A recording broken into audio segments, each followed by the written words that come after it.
بسم اللہ الرحمن الرحیم۔ اصل بات سے میں ہوں اقبال جنجوع۔ ناظرین، کسی نے کیا خوب کہا ہے، وقت کرتا ہے پرورش برسوں، حادثہ ایک دم نہیں ہوتا۔ انسان کی زندگی میں چاہے وہ معاشرے ہوں، انسان کی ذاتی زندگی ہو یا ملک ہو، اس کے اندر جو حادثے ہوتے ہیں وقت کئی برسوں ان کی پرورش کرتا ہے۔ انسان آہستہ آہستہ ایک ماحول بناتا ہے اور اس کے بعد پھر جب وہ انت ہو جاتی ہے یا انتہا ہو جاتی ہے کسی چیز کی، چاہے وہ اچھائی کی ہو یا برائی کی ہو، خیر کی ہو یا شر کی ہو، تو پھر اس کے بعد بلاسٹ ہوتا ہے، کامیابی بھی ہوتی ہے، ناکامی بھی ہوتی ہے، ذلت بھی ہوتی ہے۔ کہتے ہیں کہ اگر حکمران بہادر ہوں، خوددار ہوں اور اپنی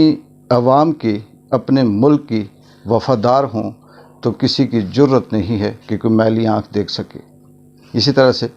اگر ایک مالک ہے، وہ بے شک غریب ہے، قسم پرسی کی زندگی گزار رہا ہے، لیکن اگر وہ غیرت مند ہے تو کسی کی جرت نہیں ہے کہ وہ اس کے گھر کی طرف دیکھے یا اس کے گھر کی طرف کوئی آنکھ اٹھا کر دیکھے۔ لیکن جب غلام حکمران ہوں تو قومیں جتنی مرضی بہادر ہو جائیں، خوددار ہو جائیں یا اپنے آپ کو وہ اس دنیا کی بہترین ذہین مخلوق سمجھ لیں، لیکن اگر ان کے حکمران، ان کے آقا غلام ہیں تو ہر ایک ان پہ بات بھی کرے گا اور ان کی توہین بھی کرے گا۔ ماضی میں بے شمار ایسی مثالیں ہیں۔ اگر ہم پیچھے جائیں تو جب ہم سنا کرتے تھے کہ ڈنمارک نے گستاخانہ خاکے چھاپ کر نعوذ باللہ حضور صلی اللہ علیہ وسلم کی توہین کی، اور اس کے بدلے میں ہوتا کیا تھا کہ ہمارے جو حکمران ہوتے تھے وہ اکا دکا کہیں تردید اس کی مذمت کرتے یا کوئی بیان دیتے یا پھر یہ کہتے جی کہ ہم نے اس کی سخت قسم کی مذمت کی ہے اور یہ بات اچھی نہیں۔ لیکن اسی دوران شارٹ کرتا ہوں کہ عمران خان کی حکومت آئی تو ڈنمارک نے اسی طرح سے خاکے گستاخی کی، خاکوں کی، تو اسمبلی کے فلور پہ عمران خان نے نہ صرف ان کو منہ توڑ جواب دیا تھا بلکہ اس کے لیے پورے ملک میں احتجاج بھی ہوئے اور یہ بات پورے زور و شور سے بتائی کہ ہم مسلمان ہیں اور ہمارے آقا صلی اللہ علیہ وسلم کے کوئی توہین کرے، ان کے نام سے، ان کے حوالے سے کوئی خاکے اس طرح سے شائع کرے تو ہم کسی صورت برداشت نہیں کریں گے۔ اسی بات کا جواب عمران خان نے اقوام متحدہ کے فلور پر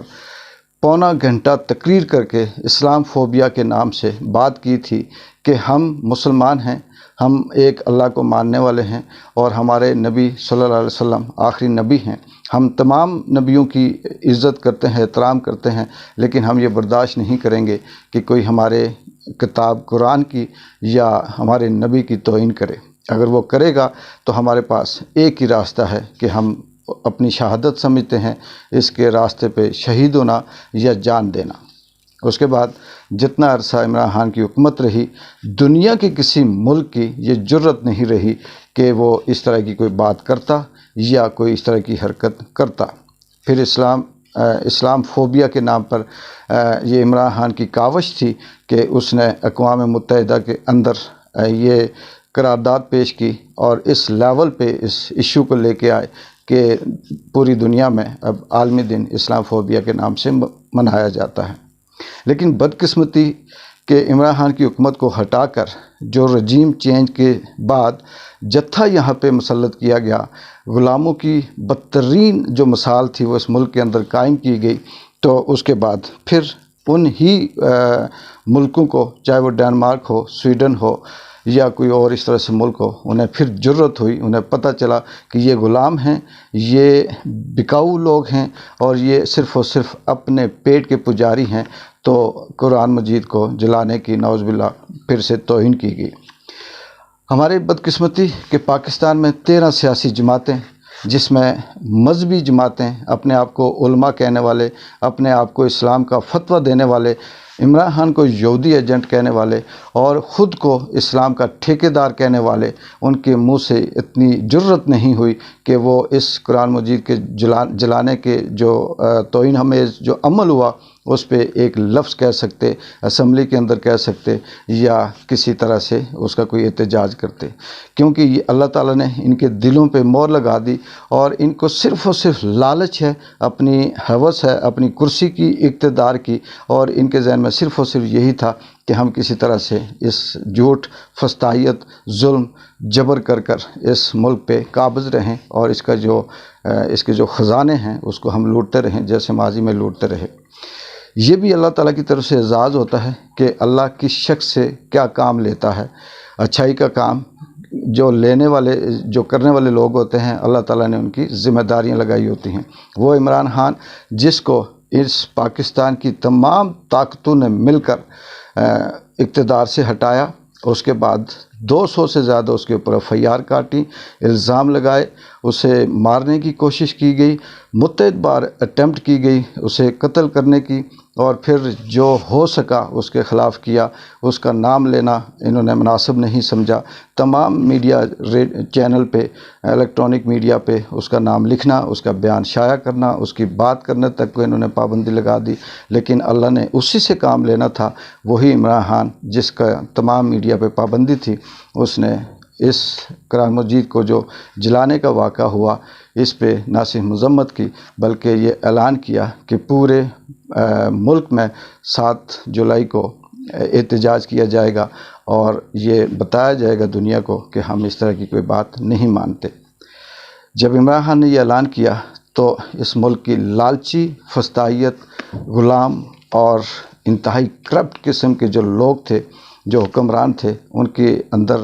کہیں سے انہیں بھی خیال آیا اور انہوں نے کہا جی کہ آج کا جو دن ہے ہم اسی حوالے سے مناتے ہیں۔ لیکن بات یہ نہیں کہ انہوں نے کیا تیر مارا یا انہوں نے حکومت میں ہونے کے باوجود وہ کیا۔ اللہ کی ذات دیکھتی بھی ہے اور وہ کام بھی لیتی ہے کہ کس نے پہل کرنی ہے اور کون ہے اس قابل جو اسلام کا نام بچا سکتا ہے، جو نبی کے نام پہ حرف نہیں آنے دیتا، جو قرآن مجید کی حفاظت کے لیے اپنی جان دے سکتا ہے، وہ کون ہو سکتا ہے۔ اللہ تعالیٰ نے اس 13 جماعتوں کے اندر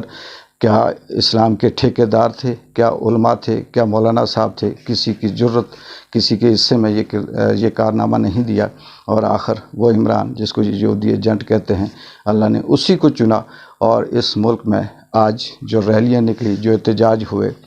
سوشل میڈیا دیکھ لیں، کیونکہ جو دوسری 33 چینل ہیں، الیکٹرانک میڈیا ہے، یہ بک چکا ہے اور اس میں یہ اتنی ہمت نہیں کہ وہ ایک ریلی بھی دکھائے۔ پورے پاکستان میں خیبر سے لے کے کراچی سے لے کے خیبر تک جتنے بھی احتجاج تھے، سب میں پاکستان تحریک انصاف کے جھنڈے تھے اور پاکستان تحریک انصاف کے کارکن، جن کو یہ چن چن کر نہ صرف بند کرتے ہیں بلکہ انہیں مارتے ہیں اس بات سے کہ آپ عمران خان کا ساتھ چھوڑ دو، وہی لوگ تھے جنہوں نے اس دنیا کو یہ بتایا کہ ہم یہ بات نہیں مانتے۔ اب اس کے آگے یہ سوال پیدا ہوتا ہے کہ وہ خدا جو پوری کائنات کا مالک ہے، اس کے نبی کے نام پہ جو اپنی جان دینے کے لیے تیار ہے، اس کے نبی کے نام کی گستاخی کرنے والے کے لیے اس نے اقوام متحدہ میں یہودیوں کے سامنے، سپر پاور کے سامنے للکارا اور یہ کہا کہ ہم اس کے لیے جان دے دیں گے، لیکن یہ بات مانیں گے نہیں۔ قرآن مجید کی توہین کی بات آئے یا جلانے کی بات آئے یا اس پہ کسی قسم کی کوئی ایسی بات آئے تو اللہ تعالیٰ نے اسی شخص کو چنا کہ یہی شخص ہے جو میرے قرآن کی حفاظت کے لیے آواز اٹھا سکتا ہے۔ حفاظت اللہ کے لیے کوئی مشکل نہیں ہے، لیکن انسانوں کی جو ذمہ داریاں ہیں، انسانوں کا جو کام ہے، وہ اس نے دیکھنا ہے کہ کون کیا کر سکتا ہے۔ اللہ چاہے تو جو دنیا میں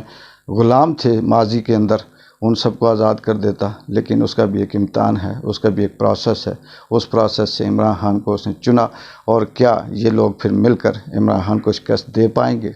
کیا یہ لوگ اس قابل ہیں کہ اللہ ان کو اقتدار دے یا اللہ ان کو اختیار دے؟ میرے خیال میں نہیں ہے۔ یہ صرف اور صرف لالچی، فسطائیت اور ہوس کے اندر ڈوب چکے ہیں۔ ان کا انجام سوائے ذلت، رسوائی، تباہی، بربادی کے علاوہ کچھ بھی نہیں ہے۔ اللہ تعالیٰ